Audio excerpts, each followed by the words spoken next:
กิจกรรมชายแท้ตอนเช้า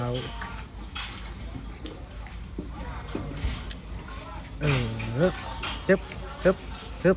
เตะปึ๊บปั๊บนี่หวานจ้วยโอ้โห แล้วมันก็มีอีกหนึ่งงงไง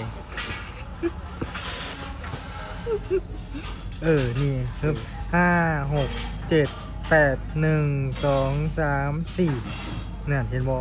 น่ะมันจะมีอยู่ผู้หนึง ชายแท้เขาเล่นกันแบบนี้นี่เอง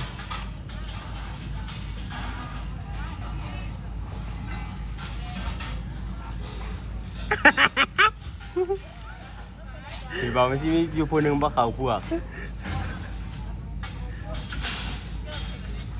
เออ ไปเอา